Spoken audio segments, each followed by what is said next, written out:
Mencintai seseorang tidak selalu berarti harus langsung dicintai balik.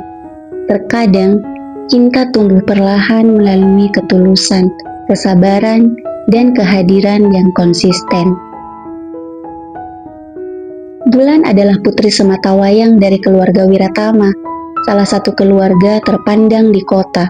Sejak kecil, ia dibesarkan dalam lingkungan penuh kemewahan, etika ketat, dan harapan tinggi. Namun di balik semua itu, Bulan tumbuh menjadi sosok yang lembut, penuh empati, dan punya hati yang mudah tersentuh. Dalam dirinya, selalu ada kerinduan akan cinta yang tulus, bukan cinta yang datang karena status atau silsilah. Saat memasuki bangku kuliah, takdir mempertemukannya dengan Reyan, seorang mahasiswa sederhana dari keluarga biasa yang bekerja paruh waktu demi mencukupi biaya hidupnya. Reyan tidak memiliki kekayaan, tapi ia memiliki sesuatu yang tak bisa dibeli, semangat, kejujuran, dan keyakinan. Ia berani bermimpi besar meski hidup tak selalu berpihak padanya. Pertemuan demi pertemuan membuat hati Bulan mulai terpaut. Senyuman Reyan yang tulus dan caranya memandang dunia membuat Bulan merasa hidupnya lebih nyata. Di tengah semua aturan keluarga dan ekspektasi masyarakat, hanya bersama Reyanlah Bulan merasa bebas menjadi dirinya sendiri. Seiring berjalannya waktu, hubungan antara Bulan dan Reyan tumbuh semakin dalam. Meski diam-diam, cinta mereka tak lagi bisa disembunyikan. Reyan adalah tempat di mana Bulan merasa utuh, jauh dari dunia penuh aturan dan tatapan penuh tuntutan. Bersamanya, Bulan belajar menghargai hal-hal kecil, tawa di bawah hujan, obrolan sederhana di warung kopi, dan mimpi-mimpi yang terasa mustahil, namun indah untuk dibicarakan. Namun dunia mereka sangat berbeda. Di balik kebahagiaan itu, Bulan tahu bahwa cintanya adalah sesuatu yang tidak akan pernah diterima oleh keluarganya. Pak Haris dan Bu Mira, orang tua Bulan, punya pandangan hidup yang keras. Bagi mereka, masa depan anak perempuan satu-satunya tak boleh ditentukan oleh cinta, apalagi kepada pria yang mereka anggap tidak selevel. Ketika akhirnya hubungan mereka tercium keluarga, badai pun datang. Bulan dihadapkan pada pilihan yang tidak adil, meninggalkan Reyan demi menjaga nama baik keluarga, atau melawan arus dan kehilangan segalanya. Hatinya tercabik, tapi di mata orang tuanya, ini bukan soal hati, ini soal harga diri dan kehormatan. Bulan mencoba bertahan, meyakinkan kedua orang tuanya bahwa Reyan bukan sekadar pria biasa, melainkan seseorang yang mencintainya dengan tulus dan berani memperjuangkannya tanpa pamrih. Tapi semua kata-kata itu hanya terdengar seperti angin lalu bagi Pak Haris. Ia tak peduli pada rasa, hanya pada rencana. Baginya, pernikahan bukan soal cinta, melainkan aliansi, prestise, dan masa depan yang terjamin. Dan Reyan dengan semua ketulusannya tidak termasuk dalam rencana itu. Reyan pun tidak tinggal diam. Ia datang ke rumah Bulan dengan harapan bisa berbicara baik-baik, menyampaikan niatnya untuk memperjuangkan hubungan mereka. Tapi yang ia terima hanyalah penghinaan. Pak Haris menyambutnya dengan sinis, mempertanyakan pekerjaannya, latar belakang keluarganya, dan menyuruhnya pergi tanpa sempat berbicara panjang. Hari itu, untuk pertama kalinya, Reyan melihat batas yang tak bisa ia lewati. Bulan menangis dalam diam. Dalam hatinya, cinta masih membara, tapi kenyataan telah merenggut harapannya. Hanya langit malam yang menjadi saksi ketika dua hati yang saling mencinta dipisahkan oleh tembok bernama martabat. Beberapa minggu setelah insiden itu, suasana rumah Bulan berubah drastis. Ia tak lagi ceria, pandangannya kosong, langkahnya hampa. Tapi bagi orang tuanya, itu hanyalah fase yang akan berlalu. Diam-diam, Pak Haris mulai menjajaki calon suami untuk Bulan. Seseorang yang dianggap sepadan, terhormat, dan tentu saja kaya raya. Pilihannya jatuh pada Arga, pria muda lulusan luar negeri, pewaris perusahaan besar, dengan reputasi bersih dan masa depan menjanjikan. Ketika kabar pertunangan itu disampaikan, dunia Bulan seakan berhenti. Ia tak diberi pilihan. Kata-kata yang keluar dari ibunya terdengar dingin dan mutlak. Ini bukan tentang kau, ini tentang keluarga kita. Arga bisa memberimu kehidupan yang layak. Rean hanya bisa memberimu perjuangan. Malam itu, Bulan duduk lama di depan cermin. Wajahnya tetap cantik, tapi matanya kehilangan cahaya. Ia tahu, jika ia menerima Arga, maka ia akan mengubur cintanya selamanya. Namun jika ia menolak, ia akan kehilangan keluarganya, satu-satunya dunia yang ia kenal sejak kecil. Dalam hening, air matanya jatuh, bukan karena tak cinta, tapi karena harus memilih jalan yang meremukkan hatinya sendiri. Hari pertunangan tiba seperti badai yang tak bisa dihindari. Senyum palsu terpasang di wajah Bulan. Gaun indah membalut tubuhnya, tetapi jiwanya terasa beku. Di tengah gemerlap pesta dan tepuk tangan para tamu, hanya satu bayangan yang memenuhi pikirannya, Rean. Ia membayangkan pria itu duduk sendiri di sudut kota, bertanya-tanya mengapa cinta yang ia rawat sepenuh hati harus dikalahkan oleh kehendak orang lain. Sementara itu, Arga memperhatikan Bulan dari kejauhan. Ia sadar ada kesedihan di mata wanita yang kini resmi menjadi tunangannya. Tapi Arga bukan pria yang gegabah. Ia tahu hatinya harus pelan-pelan mendekati hati yang sedang patah. Usai pesta, di dalam mobil yang hening, Arga berbicara lembut. Aku tahu ini bukan hal yang mudah untukmu. Aku tidak akan memaksa, tapi izinkan aku mengenalmu satu hari dalam satu waktu. Kalimat itu sederhana namun tulus, membuat Bulan menoleh untuk pertama kalinya. Bukan karena cinta, tapi karena rasa hormat mulai tumbuh. Dalam diamnya malam, Bulan sadar, mungkin ia tak bisa kembali ke masa lalu, tapi ia harus belajar bertahan di jalur yang telah ia pilih. Pernikahan Bulan dan Arga berlangsung sebulan setelah pertunangan, mewah dan penuh pujian.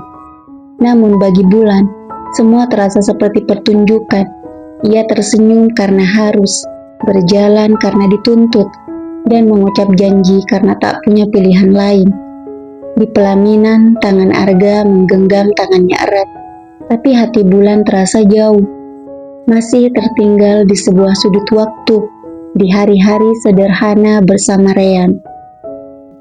Namun Arga tetap seperti hari pertama, sabar, tenang, dan tidak menuntut apapun. Ia tidak pernah menyentuh Bulan tanpa izin, tidak pernah bertanya soal masa lalunya, dan tidak pernah memaksa cinta yang belum tumbuh. Di matanya, pernikahan adalah perjalanan dua arah, bukan pemaksaan, tapi proses saling mengenal, saling percaya. Setiap pagi, Arga membuatkan teh untuk Bulan, menanyakan kabarnya dengan tulus dan memberinya ruang untuk bernapas. Ketulusan itu perlahan menembus dinding dingin dalam diri Bulan. Ia mulai bertanya-tanya, mungkinkah cinta bisa tumbuh bukan dari getaran awal, tapi dari ketulusan yang dirawat setiap hari. Di antara keraguan dan luka, sebutir benih harapan mulai tumbuh. Perlahan tapi pasti. 3 tahun berlalu sejak pernikahan Bulan dan Arga. Rumah tangga mereka berjalan tenang, tak selalu penuh tawa, tapi juga tak diwarnai pertengkaran. Arga tetap menjadi sosok yang lembut dan penuh pengertian. Ia tak pernah menuntut cinta instan, cukup dengan kejujuran dan kebersamaan. Dan Bulan perlahan-lahan mulai menerima bahwa ketenangan juga bisa menjadi bentuk cinta. Di balik kesibukannya mengurus rumah tangga dan membantu kegiatan sosial, Bulan mulai tersenyum tulus, bukan karena ia telah melupakan masa lalunya, tapi karena ia belajar mengikhlaskan. Luka yang dulu menganga kini hanya menjadi bekas, masih terasa jika disentuh, tapi tak lagi menyakitkan. Namun, jauh di sudut kota, takdir sedang menulis ulang babak baru. Ryan kembali, bukan lagi sebagai pemuda miskin yang penuh perjuangan, melainkan sebagai pengusaha muda sukses, dikenal banyak orang, dan berdiri di atas keringat serta ambisi. Ia kembali bukan hanya untuk bisnis, tapi untuk satu hal yang belum pernah ia relakan, bulan. Kepulangan Ryan membawa gelombang yang tak terlihat tapi terasa. Kota yang dulu mengabaikannya kini menyambutnya bak bintang baru. Media lokal mulai menyorot perusahaannya. Banyak undangan bisnis datang, dan nama Ryan kembali terdengar, bahkan sampai ke telinga bulan. Namun ia hanya tersenyum tipis saat mendengar kabar itu. Tak tahu apakah hatinya gemetar karena masa lalu yang bangkit, atau karena ia sadar bahwa luka lama bisa saja terbuka kembali. Ryan di sisi lain tak menunggu waktu lama untuk mencari tahu tentang bulan. Saat ia mengetahui bahwa wanita yang dulu sangat dicintainya kini menjadi istri Arga, matanya memerah, bukan karena marah, tapi karena kecewa pada dunia yang memisahkan mereka. Ia menatap foto pernikahan bulan dari sebuah artikel dan dalam hati berkata, "Aku kembali bukan hanya untuk sukses, tapi untuk mengembalikan apa yang menjadi milikku." Dalam pikirannya, cinta mereka belum selesai. Ia tak tahu bahwa kadang cinta yang tak selesai bukan berarti harus dilanjutkan. Tapi tekad Ryan telah bulat. Ia akan menemui bulan bagaimanapun caranya. Pertemuan pertama mereka terjadi secara tak sengaja, atau setidaknya tampak begitu bagi bulan. Sebuah acara amal mempertemukan Ryan dan Arga sebagai dua donatur utama. Di tengah keramaian ruangan, Bulan berdiri di samping suaminya saat suara yang sangat dikenalnya menyapa. "Bulan." Seketika waktu seolah berhenti. Jantungnya berdebar, tubuhnya kaku, dan napasnya tertahan. Saat matanya bertemu dengan Ryan, semua kenangan yang telah dikubur rapi kembali meluap seperti air pasang. Arga meski terkejut, menyambut Ryan dengan ramah. Ada ketegangan di wajahnya, hanya kesopanan. Namun di dalam hatinya ia bisa membaca getaran aneh di mata istrinya. Bulan tersenyum kaku, menunduk, dan menyembunyikan kegelisahannya. Ia tahu ini bukan kebetulan. Ryan datang bukan sekedar untuk menyapa. Ada sesuatu dalam tatapan pria itu, seolah waktu 3 tahun tak pernah berlalu di hatinya. Malam itu saat kembali ke rumah, Bulan terdiam lebih lama dari biasanya. Dan di balik keheningan itu, hatinya mulai goyah. Masa lalu yang ia kira telah selesai, ternyata masih hidup. Hari-hari berikutnya, Ryan mulai muncul dalam kehidupan Bulan, perlahan tapi pasti. Ia tidak menyerbu dengan drama atau tuntutan. Ia hadir seperti masa lalu yang manis, dengan senyuman lama, percakapan hangat, dan kenangan yang tak bisa dihapus waktu. Sesekali mereka bertemu dalam forum-forum sosial atau acara komunitas, dan setiap kali itu terjadi, Ryan selalu menemukan celah untuk berbicara empat mata, meski hanya sebentar. "Apakah kau bahagia, Bulan?" tanyanya suatu sore, lirih tapi dalam. Bulan terdiam. Pertanyaan itu seperti cermin, mencerminkan kebingungan yang selama ini ia simpan rapat. Ia tidak ingin mengkhianati Arga, pria yang selama 3 tahun menemaninya dengan tulus dan tanpa pamrih. Tapi Ryan adalah cinta pertamanya, luka pertamanya, dan satu-satunya pria yang pernah membuatnya rela menentang segalanya. Ryan tahu dia masih punya tempat di hati Bulan. Ia membaca gelisah di matanya, senyap di jeda jawabannya, dan cara Bulan menghindari tatapannya.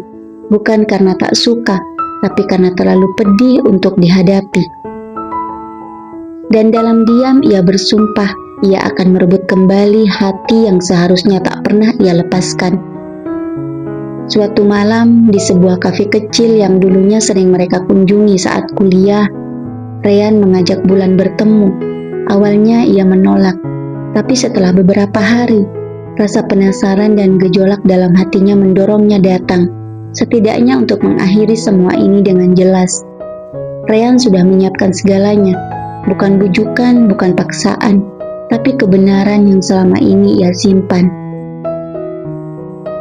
Aku kembali bukan karena belum move on, tapi karena aku sadar, aku mencintaimu lebih dari sekedar kenangan, ucap Ryan.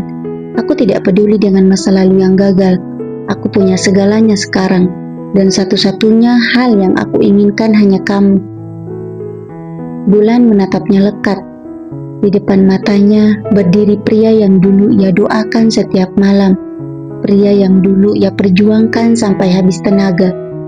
Tapi kini ia adalah istri pria lain, pria yang tidak pernah menyakitinya, yang selalu bersabar, yang mencintainya dalam diam dan tindakan.